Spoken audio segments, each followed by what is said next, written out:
सो अभी जो है आज हम जो है आज की क्लास में, जैसे पिछली क्लास में हमने जो डिस्कस किया था, वो जो था हमारा वो कंप्लीट जो हमारा सिलेबस था उसके बारे में हमने डिस्कस किया था। और अभी तो दो ही पार्टिसिपेंट आए हैं, बाकी पार्टिसिपेंट भी आ जाएंगे अभी जल्दी। तो आज जो हम डिस्कस करने जा रहे हैं वो हम आज डिस्कस करेंगे, बिल्कुल स्टार्टिंग से करेंगे, तो कहीं पे भी 1% भी प्रॉब्लम नहीं आएगी।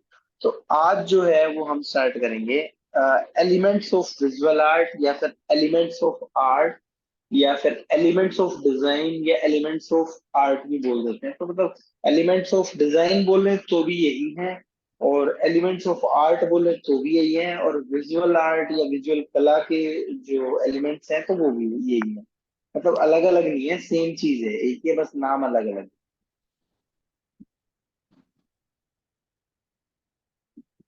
अभी वेट कर लेते हैं एक बार 2 मिनट, जब तक सारे ज्वाइन कर लेते हैं उसके बाद फिर हम स्टार्ट करें।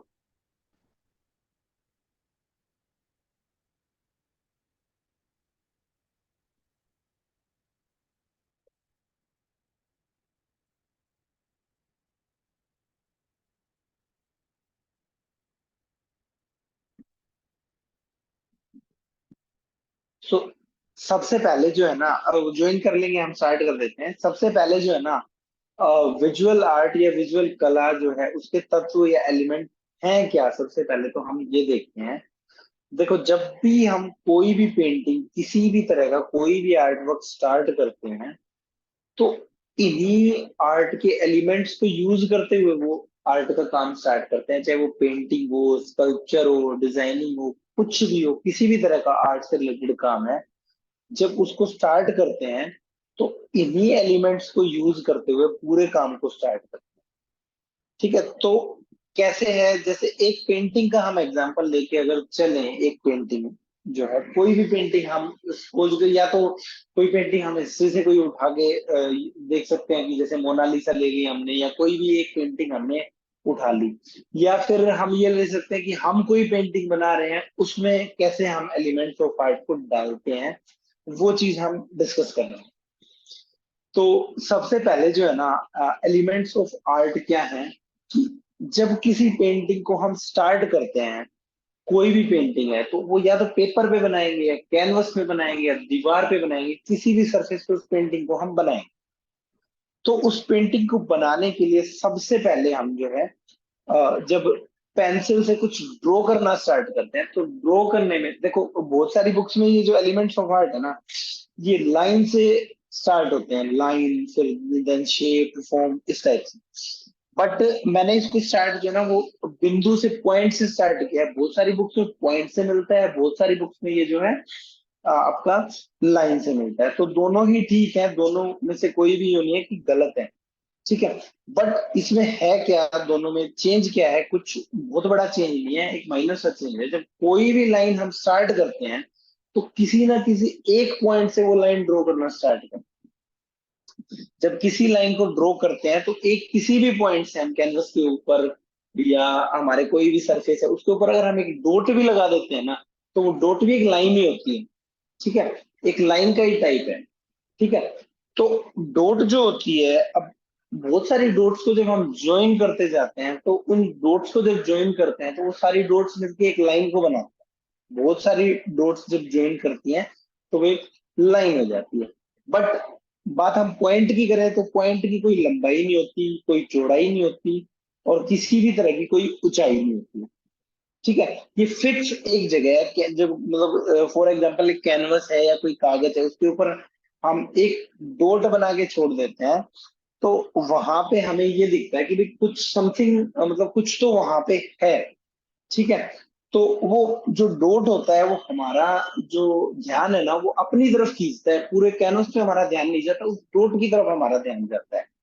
तो इस टाइप से एक डॉट से जो है एलिमेंट्स ऑफ आर्ट जो है उनकी शुरुआत होती है। ये इसका एग्जांपल इस पिक्चर में आप लोग जो है देख सकते हो। पहली जो पिक्चर है उसमें देखो एम्प्टी स्पेस आपको दिखाया गया है, और दूसरी जो पिक्चर है उसके अंदर जो है एक पॉइंट लगा हुआ है। बट हम जब पहले इस पार्ट को जब हम देखते हैं, तो उसमें हमारा ध्यान पूरे इस पार्ट के ऊपर जाता है। बट इन कंपेयर हम ये वाला जो पार्ट है ना, इस पार्ट को हम देख रहे हैं, तो इस पार्ट में हमारा ध्यान जो है ना वो इस डॉट के ऊपर जा रहा है और कहीं हमारा ध्यान नहीं जा रहा। तो इस टाइप से जो है एक मतलब डॉट से पेंटिंग की शुरुआत होती है। कोई भी पेंटिंग कभी भी हम बनाते हैं तो किसी ना किसी पॉइंट से हम स्केचिंग करना स्टार्ट करते हैं। तो सबसे पहले आ गया इसमें जो हमारा था बिंदु। ठीक है। उसके बाद इससे नेक्स्ट जो है वो है हमारा रेखा या लाइन। रेखा या लाइन। मैंने जो है हिंदी में भी जो वर्ड है वो यूज कर रखा है और इंग्लिश में भी यूज कर रखा है। उसका रीजन ये है कि अभी एचपीएससी का जो एग्जाम हुआ है उस एग्जाम में दो क्वेश्चंस पे अभी कंट्रोवर्सी है कि वो हिंदी में नहीं आए हुए थे या वो इंग्लिश में आए हुए थे। तो इस टाइप का इशू हो सकता है। तो इसलिए बेटर है कि आप हिंदी में भी उसको जो है उसको पढ़े और इंग्लिश में भी उसको पढ़े तो आपको क्लियर हो जाएगा। तो लाइन क्या होती है, सबसे पहले तो हम ये देखेंगे लाइन क्या है। जब हम बहुत सारे डॉट्स को ज्वाइन कर देते हैं, मतलब कई डॉट्स को जब ज्वाइन करके मिला देते हैं तो वो जो है एक लाइन बन जाती है। ठीक है। और एक लाइन के ऊपर है ना बहुत सारे जो बिंदु हैं, बहुत सारे डॉट्स हैं, वो पास पास पास पास होते हैं। तो बहुत सारे बिंदु मिलके जो है वो एक लाइन का निर्माण करते हैं। ठीक है। तो लाइन जो होती है ना उसकी लंबाई होती है, कितनी भी लंबी हो सकती है वो, किसी भी साइड में आगे पीछे किसी भी साइड में वो जो लाइन है वो एग्जिस्ट करती है। ठीक है। उसके बाद जो है मैंने बताया कि जैसे कि बहुत सारे बिंदु हैं वो मिलके जो है वो लाइन को बनाते हैं। अब उसके बाद लाइन जो है हम पेंसिल से भी ड्रॉ कर सकते हैं, ब्रश से भी ड्रॉ कर सकते हैं, कोई स्केल वगैरह यूज करके उससे भी हम जो है लाइन जो है ड्रॉ कर सकते हैं। उसके बाद जो है ना लाइन जो है उसके टाइप्स आ जाते हैं। तो लाइन के जो टाइप हैं वो देखो यहाँ पे नीचे मैंने जो है इसमें मेंशन कर रखे हैं लाइन के जो टाइप है। लाइन के जो टाइप है वो इसमें नेक्स्ट पेज में आ जाएंगे हमारे। ये ये लाइन के जो टाइप है, डिफरेंट डिफरेंट टाइप की जो लाइंस हैं वो इसमें शो की गई है। और साथ साथ ये भी मेंशन किया गया है कि कौन सी लाइन है वो किस चीज को रिप्रेजेंट करती है। कई बार है ना इस टाइप का क्वेश्चन आ जाता है कि मतलब थिन लाइन जो है वो किस चीज को रिप्रेजेंट करती है, बोल्ड लाइन है वो किस चीज को रिप्रेजेंट करती है। जैसे लाइन थोड़ी मोटी होगी, बोल्ड होगी, तो पावर और स्ट्रेंथ को रिप्रेजेंट करेगी। उसी टाइप से वर्टिकल कोई खड़ी जो लाइन है वो जो है स्टडी साइलेंस इंप्रेशन को रिप्रेजेंट करती है। और हॉरिजेंटल लाइन अगर हम देखें तो अगर हम सीधा सा एक एग्जांपल ले सकते हैं, इंसान की जब डेथ हो जाती है ना तो लेट जाता है। तो मतलब जो जिसमें प्राण नहीं है, जिसमें कोई लाइफ नहीं है, उसको वो एक जो क्षितिज रेखा या हॉरिजेंटल लाइन है वो रिप्रेजेंट करेगी। रिलैक्स साइलेंस, या हम योगा करते हैं तो उसमें जो एक जो आसन है उसमें जो मतलब स्लीपिंग वाला जो आसन है उस पोज में आ जाते हैं तो हम रिलैक्स हो जाते हैं। तो इसलिए इसको जो है रिलैक्सिंग जो है वो भी बोलते हैं।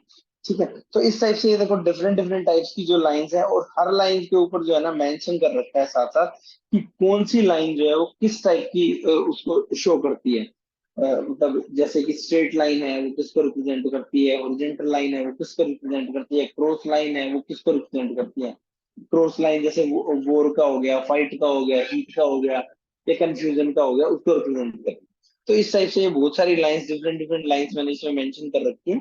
ये सारी लाइंस जो है जैसे ये जिगजैग लाइन आ गई, कर्व लाइन आ गई, सारी लाइंस। ठीक है। Line clear. उसके बाद जो अगर आपको बीच में कोई भी किसी भी टाइप की वो है तो आप पूछ भी सकते हैं, कोई ये नहीं है कि मतलब मतलब अगर, क्योंकि आप भी साथ साथ अगर मेरे को रिप्लाई करोगे और आप भी साथ साथ मतलब बोलोगे तो मुझे भी थोड़ा यूं फील होगा कि हाँ बिल्कुल अच्छे से सबको समझ में आ रहा है, सब क्लियर हो रहा है। मैं ये कहना चाह रही थी सर, जैसे हमारी जी मैम। रेखाएं हैं जी मैम। वो जैसे आपने डिफाइन की हुई है ना सारी, जी जी।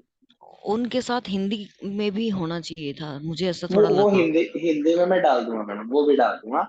वैसे कोई खास बात नहीं है, मैं डाल दूंगा, हिंदी का भी डाल दूंगा। और इसके जो क्वेश्चन आएंगे ना एमसीक्यू टाइप जो क्वेश्चन आएंगे, उन एमसीक्यू हम्म। टाइप क्वेश्चंस के अंदर ये सारी चीजें मतलब वन लीनियर उसमें मिल जाएंगी आपको। ठीक है सर। लाइंस के साथ साथ वन लीनियर, उसमें सारी चीजें मिल जाएंगी, कौन सी लाइन, जैसे कल मैंने एक एचटेट का पेपर शेयर किया था, उसमें कुछ क्वेश्चन थे उसी टाइप से, टॉपिक वाइज कुछ जो क्वेश्चन होंगे ना, उन टॉपिक वाइज क्वेश्चन में ये सारी चीजें मतलब मेंशन होंगी, कौन सी किसको रिप्रेजेंट करती है। अच्छा, ऑप्शनल करवा रहे हो आप? हाँ जी, वो भी साथ साथ ओ, रहेंगे, टॉपिक हाँ फिर वाइज ठीक चलेंगे है। वो, जैसे जिस टॉपिक को हमने क्लियर कर दिया उसी टॉपिक के ऊपर वो चलेंगे। हाँ फिर तो हो जाएगा सर। ठीक जी है। मैम। और इस टाइप का क्वेश्चन, एक क्वेश्चन जरूर मिलता है कि ये लाइन किसको डिपिक्ट करती है, ये किसको शो करती है, किसको रिप्रेजेंट करती है। एचटेट के पेपर में एक क्वेश्चन ये आराम से मिलता है कम से कम। उसके बाद नेक्स्ट जो आ जाता है वो आपका जो है वो है आकार या शेप। तो अब हम जो है डॉट से या बिंदु से जो है लाइन पे आए थे। अब लाइन, बहुत सारी लाइंस मिलके कोई ना कोई शेप क्रिएट करेंगी किसी भी तरह की। लाइन से की है हेल्प से जो है ना, हम डिफरेंट डिफरेंट शेप्स का निर्माण करते हैं, डिफरेंट डिफरेंट शेप, जैसे कोई भी बेसिक शेप अगर हम देखें तो शेप्स में हम जैसे हमारा वर्ग आ गया यानी स्क्वायर, या वर्त आ गया सर्कल, त्रिभुज आ गया ट्राइंगल। और एक क्वेश्चन कल जो है ना, एक जो कल पेपर मैंने शेयर किया था उसमें एक क्वेश्चन था समथिंग की, यूनिटी को जो है ना वो कौन सी शेप डिफाइन करती है। और वो जो क्वेश्चन था, किसी ने मुझे पूछा था कि उसका आंसर उसमें हाईलाइट नहीं था। तो यूनिटी जो होती है ना, उसको हाईलाइट जो करती है, उसको रिप्रेजेंट जो करती है ना, वो सर्कल करती है। आप लोगों ने शायद कभी देखा हो, क्रिकेट मैच के अंदर देखा हो कि जब टीम इंडिया जब जाती है ना वहां पे खेलने, तो वो जब अपनी स्ट्रेटजी या गेम का जो है वो डिस्कशन करते हैं, तो वो एक सर्कल बना लेते हैं। और उस सर्कल में एक दूसरे के हाथों को ज्वाइन करके वो सर्कल बनाते हैं, उस सर्कल में अपना डिस्कशन करते हैं कि मतलब क्या हमारी रणनीति होगी टीम के खिलाफ, कौन सा बैट्समैन है उसके उसमें कैसे खेलना है, कैसे वो करना है। तो सर्कल जो होता है वो यूनिटी को डिफाइन करता है, एकता को, यूनिटी को डिफाइन करता है। ठीक है। तो उस क्वेश्चन में वो मेंशन नहीं था, तो आप वहां से वो भी जो है क्लियर कर सकते हैं। आई थिंक वो 100 नंबर क्वेश्चन था, किसी ने मेरे से पूछा था कि उसमें जो आपने ऑप्शन है उसको हाईलाइट नहीं कर रखा था, तो वो बाई मिस्टेक रह गया, उसमें हाईलाइट नहीं हो पाया। बाकी क्वेश्चन जो है विद आंसर उसमें मेंशन थे। उसके बाद नेक्स्ट जो आता है वो आपका आता है आकार। आकार या शेप, जैसा कि मैंने बताया अभी कि वर्ग, वृत्त, त्रिभुज, ये जो जितने भी हैं ये सारे हमारे जो आकार हैं, शेप हैं। अब जो लाइन थी ना उसकी लंबाई लंबाई थी, उसकी चौड़ाई नहीं थी। अब जो शेप हमारी आ जाती है ना, वो शेप होती है टू डायमेंशनल, दो डायमेंशन होती है उसमें। उसमें लंबाई होती है और लंबाई के साथ में क्या होती है, उसमें चौड़ाई होती है, दो ही डायमेंशन होती है जो शेप होती है उसके अंदर। ठीक है। शेप के अंदर दो डायमेंशन होती है, एक लंबाई और एक चौड़ाई, और शेप जो होती है वो हमारी टू डायमेंशनल होती है। ये और उसके ये जैसे कि स्क्वायर आ गया, सर्कल आ गया, ट्राइंगल आ गया, ये सब जो है हमारा जो है क्या है, टू डायमेंशनल है। और ज्योमेट्रिकल जितनी भी शेप होती हैं वो सारी की सारी जो है टू डायमेंशन में आती है। इस टाइप का क्वेश्चन भी हो सकता है कि सर्कल या स्फीयर जो है उसमें से कई बार ये डाल देते हैं कि सर्कल दे दिया, ट्रायंगल दे दिया, एक स्फीयर दे दिया, उसमें ये पूछ लिया थ्री डायमेंशनल कौन सी है, तो स्फीयर जो है वो थ्री डायमेंशनल है। वो जो हम फॉर्म में आगे डिस्कस करेंगे तो वो क्लियर हो जाएगा कौन सा टू डायमेंशनल है और कौन सा थ्री डायमेंशनल है। उसके बाद जो है हमारा आता है रूप। रूप जो है वो फॉर्म मैंने बताया, जैसे कि फॉर्म जो है वो थ्री डायमेंशनल होती है, तीन आयाम होते हैं, उसमें लंबाई होती है, चौड़ाई होती है और ऊंचाई होती है, तीनों चीजें इसमें आ जाती हैं। और जो शेप हमारी थी वो टू डायमेंशन की थी। ठीक है, क्योंकि वो शेप जो हम पेपर पे ड्रॉ करते हैं वो रियल में एग्जिस्ट नहीं करती, मतलब कि उस पर ड्रॉ है जो भी है, 2D में ड्रॉ है, वो 3D में कोई बन के हमारे सामने निकल के नहीं आया वो एग्जैक्ट। बट जो फॉर्म होती है या रूप होता है ना, वो तीन डायमेंशन का होता है। जैसे कोई मूर्ति होती है, जैसे मूर्ति कला में आता है कि मूर्ति की कितने डायमेंशन होते हैं, तो मूर्ति की तीन डायमेंशन हो जाती है। तो वो सब इसमें जो है हो जाएगा। उसके बाद ये जो है ये इन पिक्चर्स के अंदर जो है ना ये चीज क्लियरली डिफाइन है। ये जो पिक्चर आप देख रहे हो इनमें डिफाइन है। देखो सर्कल है उसमें दो डायमेंशन, ठीक है। उसका स्फीयर हो जाता है वो 3D हो जाता है, जैसे कोई बॉल हो गई या हमारी अर्थ है वो 3D है। उसके बाद स्क्वेयर है, स्क्वेयर होगी कोई भी जो है टू डायमेंशनल कोई भी शेप है, दो डायमेंशन की जो शेप है वो हमारी जो है स्क्वेयर होगी। ठीक है, जैसे स्क्वेयर है वो टू डायमेंशन है। और उसी का थ्री डायमेंशन अगर हम देखें तो क्यूब हो जाएगा, कोई भी डिब्बा है या कोई बॉक्स है वो हमारा क्यूब हो गया। वो जो है अगर स्क्वायर के केस में हम देखें तो वो स्क्वायर यानी कि वर्ग, और वर्ग के केस में वो हो जाता है क्यूब। क्यूब का मतलब घन। ठीक है। उसके बाद आगे ट्रायंगल में हम त्रिभुज में अगर देखें तो त्रिभुज में भी यही है कि उसका थ्री डायमेंशन जो हो जाएगा पिरामिड हो जाएगा। पिरामिड की जो शेप है उसमें देखो, पिरामिड की लंबाई भी होती है, पिरामिड की चौड़ाई भी होती है, और पिरामिड की ऊंचाई भी होती है, तीनों डायमेंशन होती है। सेम उसी टाइप से जो है रेक्टेंगल जो है आपका, रेक्टेंगल में भी यही चीज जो है वो हो जाएगी। जो रेक्टेंगल है उसकी देखो जो है दो डायमेंशन है, लेकिन जो क्यूबॉइड जो है हमारा, क्यूबॉइड यानी कि घनाभ, और घनाभ जो क्यूबॉइड है उसमें तीन डायमेंशन हो जाती है। जैसे ईंट की कोई शेप, ईंट जो होती है घर बनाने में जो ईंट यूज करते हैं, उस ईंट को हम देखते हैं, जूते का कोई डिब्बा है उसको देखते हैं, तो थ्री डायमेंशन है। और वो जो है क्यूबॉइड की शेप है, क्यूब हो गया यानी कि बिल्कुल सारी डायमेंशन सेम है, एक जैसी होती है। और क्यूबॉइड जो हो गया उसमें जो है उसकी डायमेंशन जो है चेंज हो जाती है थोड़ी सी। जैसे ईंट है उसमें जो उसकी साइड्स हैं वो अलग अलग साइज की हो जाती है। उसके बाद आगे ये जो एप्पल की जो शेप आप देख रहे हो, एप्पल की ये जो शेप है, इसमें जो ड्राइंग जो होती है ना हमारी, जो ड्रॉ करते हैं हम कुछ भी ड्रॉ कर देते हैं, तो वो तो होगी हमारी शेप। और जब उसमें शेडिंग कर दी और उसमें हमें लाइट और डार्क का इफेक्ट दिखा दिया, जैसे कि इस वाली पिक्चर में लाइट और डार्क का इफेक्ट हमें देखने को मिल रहा है, और इस पिक्चर में लाइट डार्क का इफेक्ट नहीं देखने को मिल रहा है, तो इसलिए ये जो होगी ये तो हमारी 2D होगी, टू डायमेंशनल होगी शेप।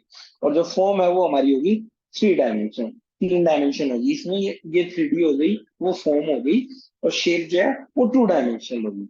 आई थिंक इसमें कोई डाउट नहीं होगा, ये क्लियर है। जी मैम। हाँ सर, बिल्कुल क्लियर है।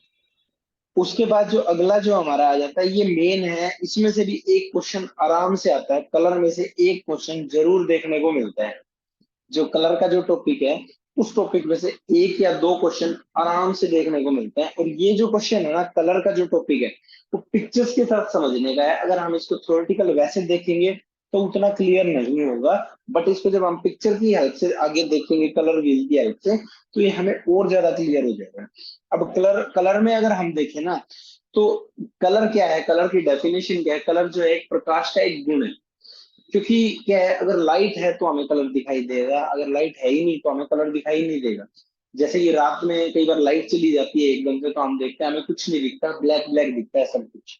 तो कलर जो होता है वो कब दिखेगा, उसके लिए लाइट का होना जरूरी है, चाहे वो आर्टिफिशियल लाइट हमारी कोई बल्ब वगैरह हो, या फिर सन की जो रे है वो हो, वो लाइट है। तो दोनों जो लाइट है ना उनमें से कोई भी एक लाइट का होना आवश्यक है। वो लाइट दिखेगी तो ही जो है हमें जो कलर है वो अलग अलग डिफाइन होंगे, भाई ये कलर है, ये लाल है, ये पीला है, ये हरा है, ये नहीं। अदरवाइज अगर जो लाइट जो है वो नहीं होगी तो कलर हमें दिखाई नहीं देगा। फिर उसके बाद न्यूटन ने एक्सपेरिमेंट किया था। न्यूटन ने जो है कलर को जो है, ये भी क्वेश्चन आ सकता है कि कलर को सात पार्ट्स में जो डिवाइड करके सबसे पहले किसने वो किया था, वो न्यूटन ने किया था। तो ये क्वेश्चन भी हो सकता है, वैसे तो साइंस से रिलेटेड क्वेश्चन है ये, बट इनका कुछ नहीं पता, ये कुछ भी पूछ लेते हैं, तो ये क्वेश्चन भी हो सकता है कि सबसे पहले जो है प्रिज्म से पास करके कलर्स को सात अलग अलग कलर्स में, जो सन की लाइट है उसको जो है प्रिज्म से पास करके किसने जो है मतलब जो है जो प्रकाश के जो सात रंग हैं उनको डिफाइन किया था या उनको बताया था।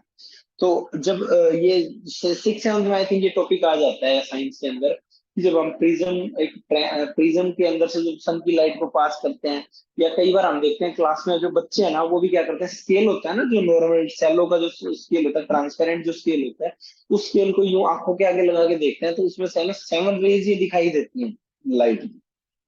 और इसके अंदर सबसे ज्यादा जो वेवलेंथ होती है ना वो रेड कलर की होती है, इसलिए हमें रेड कलर जो होता है ना वो सबसे ज्यादा दिखाई देता है, और वोयलेट कलर होता है ना वो सबसे सबसे कम क्वांटिटी में दिखाई देता है। ये आगे जो पिक्चर में हम देखेंगे ना, तो हमें पिक्चर में अच्छे से क्लियर हो जाएगा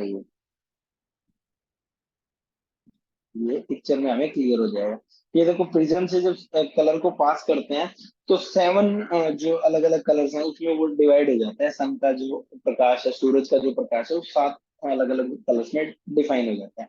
इसमें जो है इसको याद करने का शॉर्टकट आपको सबको पता ही है आई थिंक, विबग्योर यानी violet, indigo, blue, green, yellow, orange, red, इस फॉर्म में इसको हम याद रख सकते हैं विबग्योर की फॉर्म में।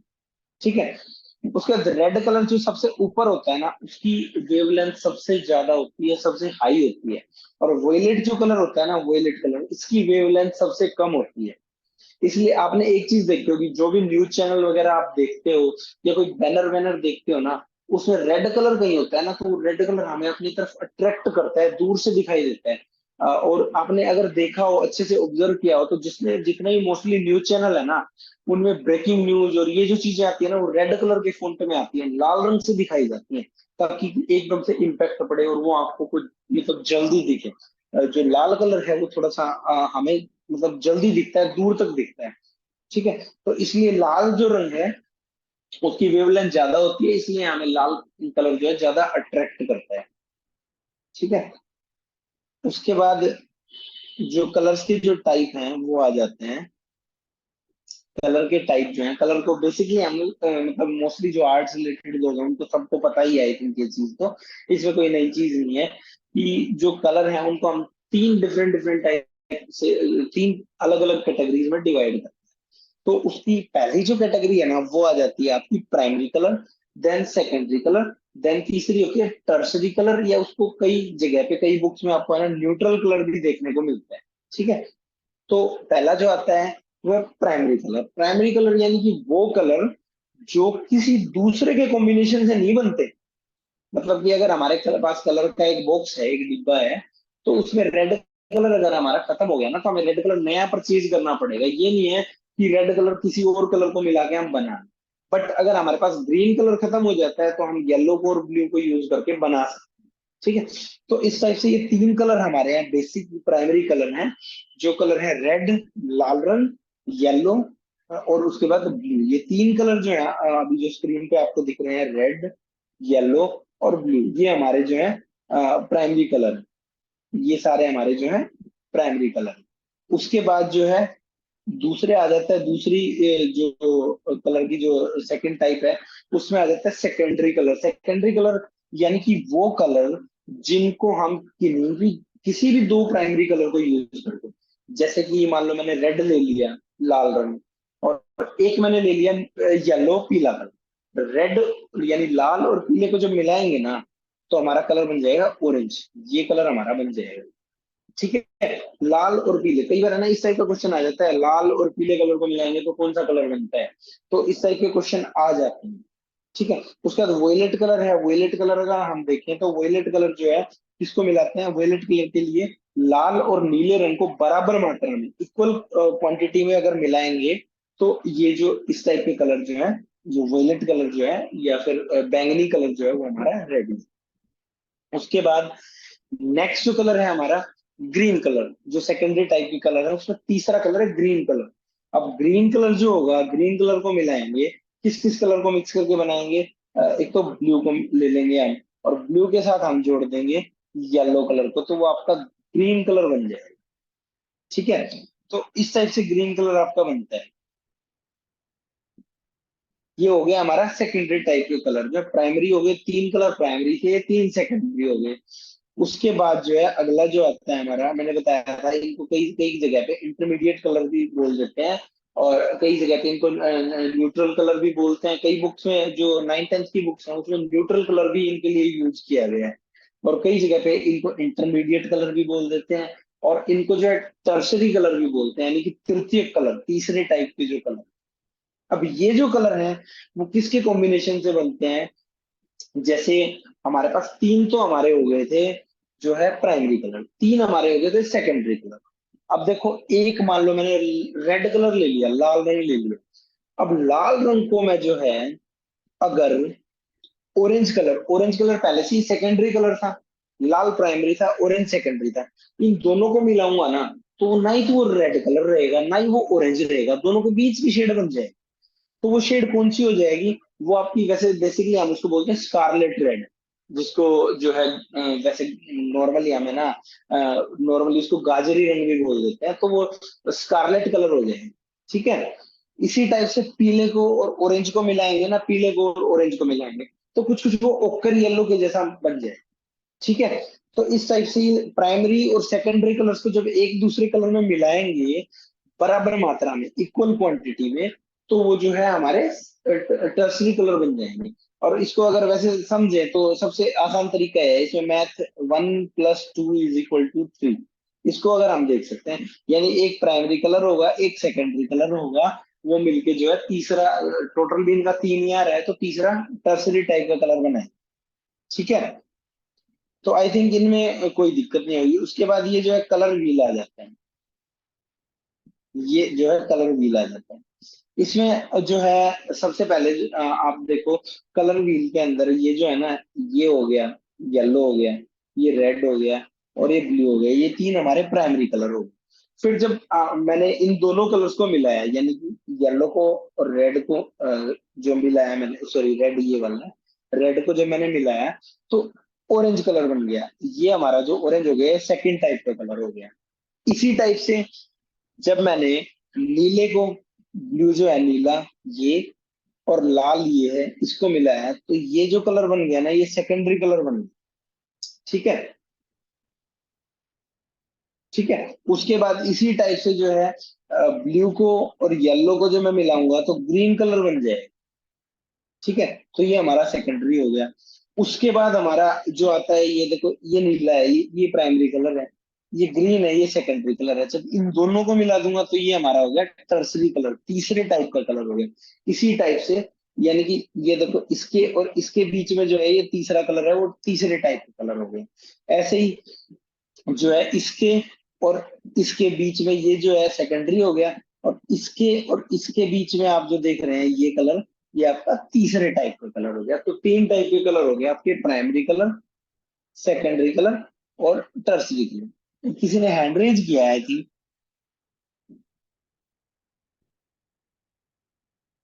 आप अनम्यूट कर सकते हो अपने आप को, अनम्यूट करके आप पूछ सकते हो आई थिंक।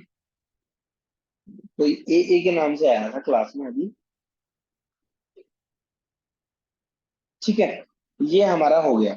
उसके बाद अगला जो है, आगे जो हम देखते हैं तो कलर व्हील, ये हमारा कलर व्हील और डिटेल में थोड़ा सा इसमें आपको देखने को मिल जाता है। इसमें मैंने पूरा डिफाइन कर रखा है, ये बीच वाला जो पार्ट है ना आपका, ये बीच में ट्रायंगल की जो शेप है, इसमें तीनों प्राइमरी कलर देखने को मिलते हैं।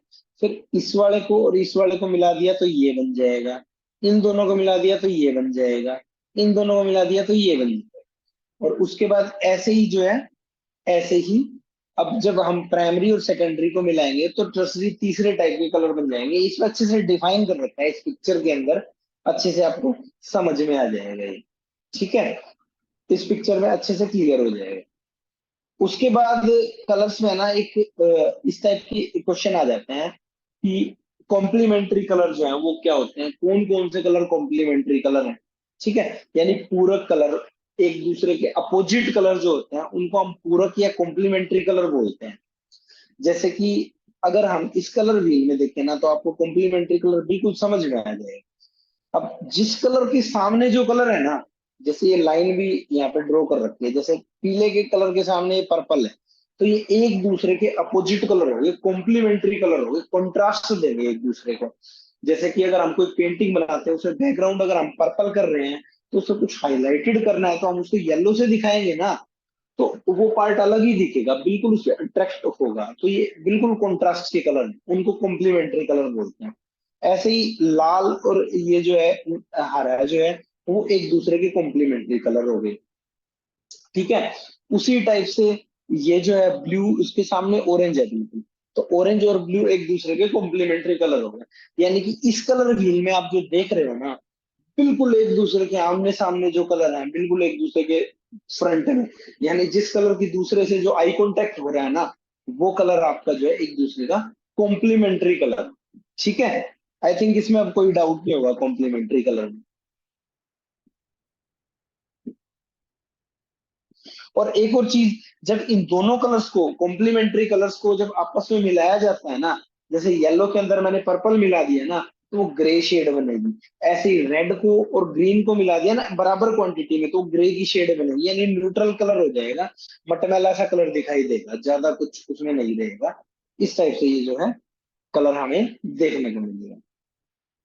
ठीक है, उसके बाद जो नेक्स्ट हमारा आ जाता है, नेक्स्ट जो है उसमें आ जाता है रंग की हार्मनी। हार्मनी क्या होती है, जब दो कलर्स को हम मिलाते हैं ना, एक दूसरे के अंदर जब दोनों को मिलाते हैं, जैसे ये आप देख रहे हो इस पिक्चर में, येलो और रेड को मिलाया, तो उनके बीच की जितनी भी शेड बनती है ना, जितनी भी बीच की जो टोन्स बनती हैं, जितनी भी टोन यानी येलो से लेके और यहाँ तक हम जाएंगे तो बहुत सारी कलर शेड जो है, कलर टोन जो है बन रही है। तो वो सारी कलर टोन एक कलर की हार्मनी कहलाएंगे। ठीक है, इसी टाइप से जो है, अगर हम इसको देखें, इसमें येलो ग्रीन, जैसे येलो और ब्लू में देखें तो ये इसकी येलो और ब्लू की हार्मनी है, यानी कि उनके बीच की जो शेड है ना, वो उसकी हार्मनी है। इसी इसी टाइप से इसमें देख रहे हैं तो इसमें भी ऐसे ही इनको बोलेंगे इसका हार्मनी, इसकी हार्मनी कैसी है। ठीक है, यानी कि दो कलर्स को जब हम आपस में मिलाते हैं तो उनके बीच में जितनी भी शेड्स बनती हैं या कलर टोन बनती हैं, उनको हम हार्मनी बोलते हैं। ठीक है, क्लियर? आई थिंक इसमें कोई डाउट नहीं होगा।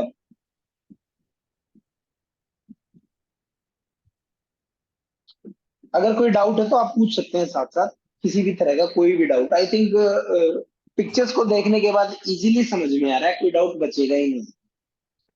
फिर भी अगर कोई डाउट है तो आप पूछ सकते हैं। ठीक है, उससे नेक्स्ट जब हम आएंगे तो नेक्स्ट पे हमारा हो जाता है एनालॉग कलर या अनुरूप कलर बोलते हैं। जो एक दूसरे के जैसे ही मिलते जुलते होते हैं उनको एनालॉग कलर, एनालॉग्स कलर या फिर अनुरूप कलर होते हैं। ये कौन से होते हैं, कलर व्हील के अंदर जो एक दूसरे के पास पास होते हैं ना, आसपास होते हैं, वो उसके जो है अनुरूप या एनालॉग कलर होते हैं। जैसे कि देखो, इस इसके अंदर अगर हम एग्जांपल से देखें तो ये पिक्चर्स हैं, इन पिक्चर्स में हम देख रहे हैं, अगर येलो के एनालॉग कलर हैं तो ये देखो येलो के एनालॉग कलर ये होगी, उसके आसपास की जो शेड है, जो आसपास की कलर है। ऐसे ही इसमें जैसे ये येलो ऑरेंज और उसके बीच की जो शेड है ये एनालॉग कलर है। ऐसे ही ये हो गए, ऐसे ही ये हो गए, सारे मतलब कि पास पास वाले कलर हैं। सब में देखो पास पास के कलर हैं, वो एक दूसरे के एनालॉग कलर होते हैं। ठीक है, ये कलर स्कीम भी जो है हम पेंटिंग में यूज करते हैं, अपनी जो पेंटिंग होती है उसमें यूज करते हैं। ठीक है, उसके बाद एनलॉग कलर के बाद जो है ना नेक्स्ट आ जाता है, हिंदी में इसको बोलते हैं त्रिकुट समंजस, या फिर इंग्लिश में इसको बोलते हैं ट्राइडिक हार्मनी।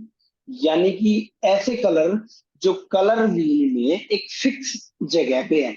जैसे कि ये यहाँ पे येलो है, उसके बाद ये यहाँ पे ये है, तो ये ट्रायंगल बना रहे हैं, ट्राइडिक हार्मनी है इनके बीच में, एक ट्रायंगल बना के चल रहे हैं। तो ये कलर एक दूसरे के जो है ना ट्राइडिक हार्मनी के कलर हो गए। ठीक है, ऐसे ही इसको अगर चेंज करें तो ये ऑरेंज पे जाए तो ये इसी टाइप से ये जो ट्रायंगल है बढ़ता जाएगा। अगर इस पे जाए तो ये फिर थोड़ा और आगे ऐसे चला जाएगा, मतलब कहने का मतलब है उसी तरह वो ट्रायंगल जो है आगे शिफ्ट होता जाएगा। ठीक है, ये आपकी क्या होगी, त्रिकुट समंजस रंग योजना होगी। ठीक है, आई थिंक इसमें भी कोई डाउट नहीं होगा, ये भी क्लियर होगा। उसके बाद नेक्स्ट जो है, नेक्स्ट जो आ जाता है हमारा, वो है काफी इंपॉर्टेंट है ये जो है, ये जो है एकाकी रंग या इसको मोनोक्रोमेटिक रंग भी बोल देते हैं, मोनोक्रोमेटिक कलर स्कीम भी बोल देते हैं।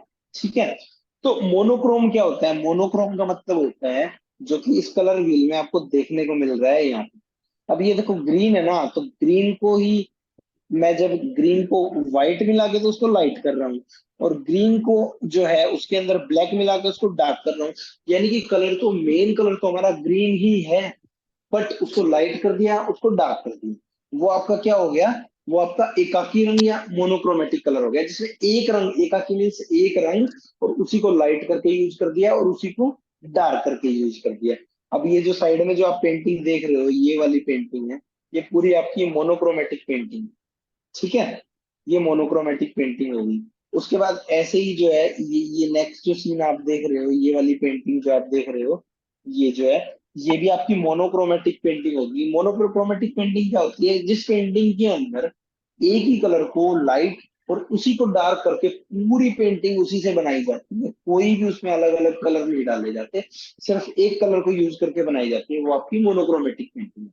ठीक है, इसको हिंदी में जो है वो एकाकी पेंटिंग भी बोलते हैं। आई थिंक ये भी क्लियर होगा आप। उसके बाद जो है नेक्स्ट हमारा आ जाता है जो कलर अभी तक तो हमने जो कलर के तीन टाइप पढ़े, प्राइमरी, सेकेंडरी और टर्शरी। अब कलर्स को जो है ना टेम्परेचर के अकॉर्डिंग भी जो है ना हम डिफरेंट डिफरेंट पार्ट्स में डिवाइड करते हैं, टेम्परेचर के अकॉर्डिंग। उसमें फर्स्ट जो हमारा आ जाता है वो हो गया हमारा गर्म रंग या वार्म कलर। ठीक है। अब ये कलर जो है ना वो कलर होते हैं जो हीट की या गर्मी की जो भावना है उसको पैदा करते हैं, और वो कलर आपके जो है वो वार्म कलर हो गए। और सबसे ज्यादा वार्म कलर कौन सा होगा, सबसे वार्म कलर है वो कौन सा होगा? ये क्वेश्चन कई बार आ जाता है कि सबसे वार्म कलर कौन सा है, तो कौन सा होगा? गैस करोगे आप लोग? येलो।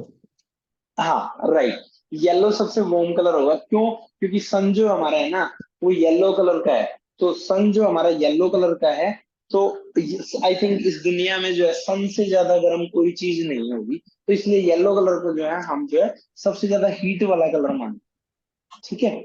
इसमें कई जगह है ना, कई लोग बोल देते हैं रेड है सबसे हीट वाला, बट रेड सबसे हीट वाला नहीं है। रेड जो है हाईलाइट ज्यादा होता है, आंखों को मतलब दिखता ज्यादा है रेड। जैसा कि मैंने अभी पहले बताया था कि न्यूज चैनल है उसमें ब्रेकिंग न्यूज वगैरह या जो भी कुछ हाईलाइटेड जो चीजें चलती हैं वो रेड कलर से ही दिखाई जाती है।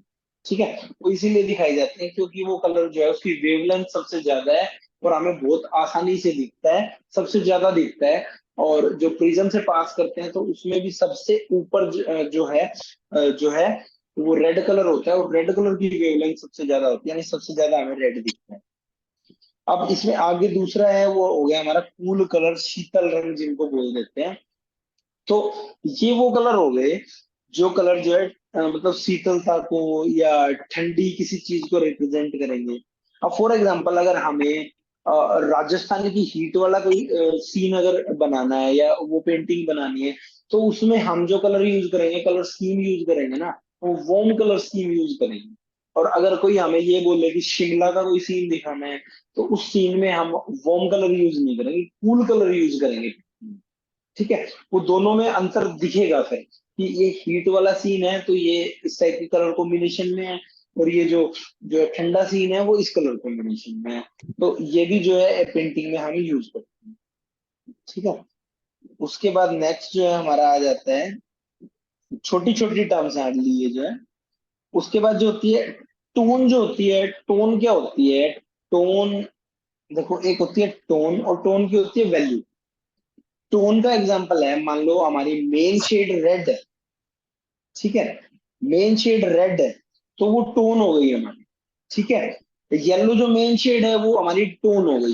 अगर उसको हमने लाइट या डार्क कर दिया ना तो वो टोन नहीं है, वो चेंज हो जाएगी, टोन नहीं होगी। ठीक है। टोन क्या है, जो मेन कलर है हमारा वो हमारी टोन है। ठीक है। उसको ह्यू भी बोल देते हैं। ठीक है, ह्यू।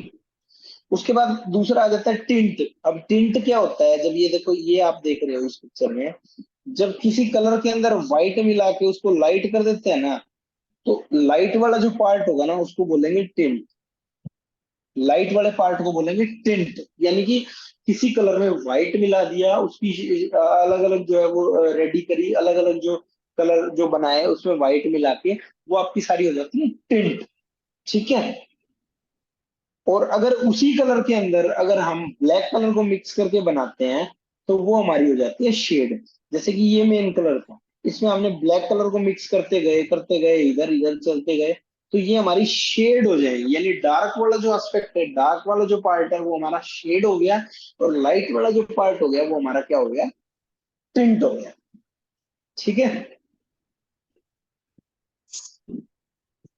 इसमें ये अलग अलग जो है बताया गया है, जैसे कि टिंट हो गया, टिंट मैंने बताया कि सफेद कलर को या व्हाइट कलर को जोड़ देते हैं तो वो टिंट हो जाएगा। और जो जैसे कि ब्लैक कलर को मिला देते हैं तो वो आपका शेड हो जाएगा। ठीक है। Hello sir. जी मैम। आप ये पीडीएफ भी डाल दोगे ना इनकी? हाँ, पीडीएफ भी शेयर करूंगा मैम, और जो दूसरा जो है ना इसकी जो क्लास जो चल रही है ना इसकी आज वीडियो रिकॉर्डिंग है, पूरी वीडियो रिकॉर्डिंग है, वो वीडियो रिकॉर्डिंग भी शेयर की जाएगी आप लोग। अच्छा जी, ठीक। ठीक है। उसके ठीक है। बाद जैसे वैल्यू कंट्रास्ट जो है, ये कंट्रास्ट में मैंने अभी आपको बताया था, जो कॉम्प्लीमेंट्री कलर जो होते हैं ना एक दूसरे के अगेंस्ट, वो कलर एक दूसरे को कंट्रास्ट करेंगे। ठीक है। जैसे कि पीला रंग है, अगर पीले रंग के ऊपर अगर हम नीले से कुछ लिखेंगे ना, दूर से दिखेगा वो। ऐसे ही अगर नीले के ऊपर पीले से लिखेंगे तो वो दूर से दिखेगा, तो वो कुछ आपके वैल्यू कॉन्ट्रास्ट होगी। ठीक है। उसका नीचे पिक्चर्स में ये दिया गया है, ये देखो इसमें दिखा दिया है कि लाइट जो हो गई ना, जैसे ब्लू और व्हाइट को मिला दिया तो उसकी जो है लाइट वैल्यू हो गई। ठीक है। और ब्लू को ब्लैक के साथ मिला दिया तो वो उसकी जो है डार्क वैल्यू हो गई। ठीक है। तो पिक्चर से आई थिंक ये चीज बिल्कुल अच्छे से समझ में आ रही है। वैसे तो बुक से पढ़ते रह जाए लेकिन कुछ समझ में नहीं आएगा, बट जब पिक्चर से हम ये चीज करते हैं तो बहुत अच्छे से हमें हमारा क्लियर हो जाता सर ये एक दिया हुआ है आपने हाई की, और शायद है। कुछ जी ऐसा मैम। लिखा था, वो उसका थोड़ा जी मुझे एक मैम। बार क्लियर करना क्या था। देखो हाई की, जब किसी पेंटिंग के अंदर जो है ना प्रकाश की वैल्यू होती है ना, क्या होता है आपने कई बार देखा होगा, पेंटिंग तो है ना वो डार्क कलर कॉम्बिनेशन में, और एकदम से कहीं से उसके ऊपर लाइट आ रही है ना, लाइट आ रही है, जैसे कि वो सुपरमाटो टेक्निक उसकी जो थी ना, हाँ, लियोनार्डो दा सरफोमाटो। विंची की, वो क्या हम्म करता था कि बैकग्राउंड तो बिल्कुल डार्क बना देता था। ठीक है। हम्म और उसके ऊपर जो बाकी जो कलर है ना वो लाइट यूज करता था, यानी कि लाइट वाले यूज करता था, प्रकाश वाले यूज करता था, तो वो आपकी हाई की हो हाँ जाएगी एकदम। ठीक है। हाँ, मतलब और हाई लो की, हाई की आप ये कह रहे हो कि वो लाइट टोन देगा, इफेक्ट ऑफ वाइट कलर। हाँ हाँ हाँ, व्हाइट कलर की यूज से डार्क बैकग्राउंड के ऊपर लाइट कलर को यूज करते हुए जब उसको यूज करेगा ना, तो वो हाई की हाँ हो जी। जाएगी आपकी। एकदम ठीक से है। मतलब कलर का इतना चेंज हो रहा है, वो हाई की हो गया। हम्म ठीक है। तो लोकी इसका विपरीत हो जाएगा, इसका अपोजिट हो जाएगा। लोकी में मतलब उतना ज्यादा लाइट कलर यूज नहीं करते, उसमें डार्क डार्क कलर ही चाहिए। ठीक है। ये थोड़ा सा ठीक डिफरेंस है। है। और वैल्यू बहुत कॉन्ट्रास्ट मैंने अच्छा। बता ही दिया, जब एक दूसरे के अपोजिट कलर को यूज करते हैं तो वो एक दूसरे का विरोध जो होता है, एक दूसरे का जो मतलब कॉम्प्लीमेंट्री कलर यूज होंगे तो एक दूसरे का विरोध होगा। जैसे मैंने अभी ब्लू का और येलो का एग्जांपल दिया है, तो वो आपका जो है वैल्यू कॉन्ट्रास्ट या मूल्य विरोध हो जाएगा। ठीक है। उसके बाद अगला जो हो गया वैल्यू स्केल। वैल्यू स्केल जो है, अब वैल्यू स्केल जो है हम उसको मेजर करेंगे कि भाई वो कितना तो वो लाइट है और कितना वो डार्क। ठीक है। मेनली इसमें से जो क्वेश्चन आता है, मैंने काफी डिटेल में ये चीजें इसमें लिख रखी है, बट इसमें जो क्वेश्चन आता है ना, मेनली क्वेश्चन क्या आता है, फर्स्ट तो है आगे शेड। शेड क्या होती है, जब किसी कलर में ब्लैक मिलाते हैं तो शेड हो गई, और जब किसी कलर में जो व्हाइट मिलाते हैं वो टिंट हो गई। और हाँ, एक होगी टिंट। ह्यू, टोन टोन। और टिंट से टोन, रिलेटेड आता है। टोन जो है हम्म मेन कलर हो गया आपका। टिंट जो है उस कलर में व्हाइट मिला दिया वो हो गया, और शेड हो गया उसमें ब्लैक मिला दिया वो। ये बस इन तीन चीजों में से क्वेश्चन आएंगे, तो ज्यादा कुछ इतना डिटेल में देखने की वैसे जरूरत नहीं है, बट मैंने पूरा इसमें एक्सप्लेन कर रखा है बहुत अच्छे से एक एक टॉपिक। बहुत अच्छे। Very good. उसके बाद जो है नेक्स्ट जो है हमारा आ जाता है स्थानीय स्पेस। ये क्वेश्चन जो है एग्जाम में आया हुआ था, स्पेस। एचपीएससी का जो पीजीटी का एग्जाम था उसमें आया हुआ था, और उसमें स्थान नहीं दिया गया था, उसमें स्पेस ही पूछा गया। ठीक है।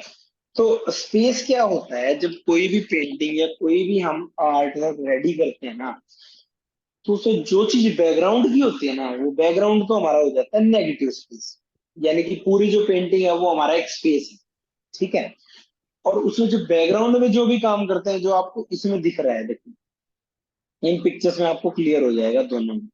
ठीक है। जो बैकग्राउंड का व्हाइट एरिया है, ये देखो इस वाले में, ये बैकग्राउंड का व्हाइट एरिया जो है ना, ये आपका नेगेटिव स्पेस हो जाएगा। ठीक है। और जो चीज इसमें हमने ऐड कर दी वो आपका पॉजिटिव स्पेस हो जाएगा। कहने का मतलब ये है, जब कैनवस के ऊपर जो हम ड्रॉ करते हैं, स्केच करते हैं, जो चीजें उसमें ऐड करते हैं, बनाते हैं, ठीक है, वो सारी आपकी पॉजिटिव स्पेस हो जाएगा जो हमने ड्रॉ करते हैं। और जो बैकग्राउंड का कलर रह गया वो आपका नेगेटिव स्पेस हो जाएगा। यानी ऐड कर दी वो पॉजिटिव, और जो बैकग्राउंड जो बच गया पीछे का वो आपका नेगेटिव हो जाएगा। ठीक है। स्पेस को दो टाइप से हम यूज करते हैं पेंटिंग के अंदर, पॉजिटिव स्पेस और नेगेटिव स्पेस। एक अच्छी पेंटिंग जो होती है ना, उसमें नेगेटिव स्पेस और पॉजिटिव स्पेस के बीच में बैलेंस होता है।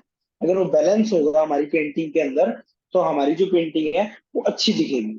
इसको हिंदी में अगर देखें तो सकारात्मक और नकारात्मक स्थान बोलते हैं। सकारात्मक यानी पॉजिटिव, नकारात्मक यानी नेगेटिव। ठीक है। हिंदी में भी पढ़ना है और इंग्लिश में भी साथ साथ वर्ड को देख लेना है, क्योंकि कई बार क्या होता है इंग्लिश से उसको हिंदी में ट्रांसलेट नहीं करते, यूं कहीं उठा के डाल देते। ठीक है। उसके बाद अगला जो है आपका वो आ गया बनावट। बनावट ये टेक्सचर हो गया। टेक्सचर क्या है? टेक्सचर जो है, जब पेंटिंग हम बनाते हैं, देखो एक पेंटिंग की स्टार्टिंग हमने की थी, पेंटिंग को बनाया था, सबसे पहला एलिमेंट हमने क्या लिया था? डॉट लिया था, पॉइंट लिया था, पॉइंट से स्टार्ट किया। पॉइंट से हम आए किस पे? लाइन पे। लाइन से हम किस पे आए? शेप, यानी शेप यानी कि कोई भी जो है शेप, जैसे कि आपका स्क्वायर हो गया, रेक्टेंगल हो गया, ये आपकी शेप रूप। Two dimension. टू रूप। डायमेंशनल शेप हो गई जी मैम। रूप हो गया ना सर हिंदी में? हाँ, शेप को रूप बोलेंगे, हाँ जी। ये टू डायमेंशनल होगा। और फॉर्म जो होगी वो थ्री डायमेंशनल हो गई आप। ठीक है।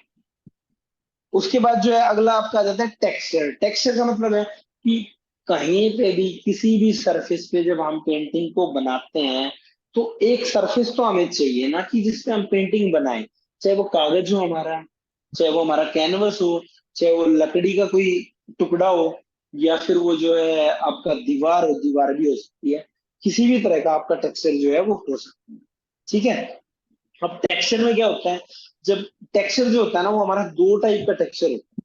दो टाइप का टेक्सचर आगे पिक्चर में मैं बताऊंगा, पिक्चर में क्लियर हो जाएगा दो टाइप का टेक्सचर कैसे होता है। ठीक है। तो सबसे पहले तो ये समझना है कि जब पेंटिंग आप बनाते हैं, तो बनाते टाइम उस पेंटिंग को जब किसी सरफेस पे बनाते हैं, तो उस सरफेस का एक टेक्सचर होता है। जैसे कागज का टेक्सचर है, बिल्कुल मुलायम भी हो जाता है कोई कागज। आइवरी शीट है जैसे कि आपकी, बिल्कुल मुलायम होती है। और उसके बाद वाटर कलर की जो शीट आपकी हो जाती है, कोल्ड प्रेस या हॉट प्रेस जो शीट होती है, वो आपकी थोड़ी सी रफ हो जाती है, रफ शीट हो जाती है। ठीक है। तो इसमें क्या हो गया? एक तो रफ हो गई, और एक आपकी क्या होगी? जो है स्मूथ होगी। तो दो टाइप का टेक्सचर हो गया, रफ भी हो सकता है और स्मूथ भी हो सकता है। ठीक है। जिस सरफेस पे पेंटिंग बना रहे हैं, वो हमारा जो है टेक्सचर हो गया। ठीक है। जैसे कि इसमें कुछ एग्जांपल भी मैंने इसमें दे रखे हैं, जैसे कपड़ा हो गया, सिल्क का कपड़ा है, उसका टेक्सचर अलग होगा। ऊनी या सूती जो कुछ है, उसका टेक्सचर अलग होगा। ग्लास अगर कुछ है तो उसका अलग होगा। स्टेनलेस स्टील है तो उसका टेक्सचर अलग होगा। बांस की चटाई है, जैसे कि उसमें पेंटिंग बनी है, जो स्क्रोल पेंटिंग बनी है वो बांस की चटाई पे भी बनी है। तो बांस की जो चटाई है उसका सरफेस अलग होगा, लकड़ी का सरफेस अलग होगा, तो डिफरेंट डिफरेंट सरफेस हो। ठीक है। अब इसके अंदर हम आगे जाते हैं।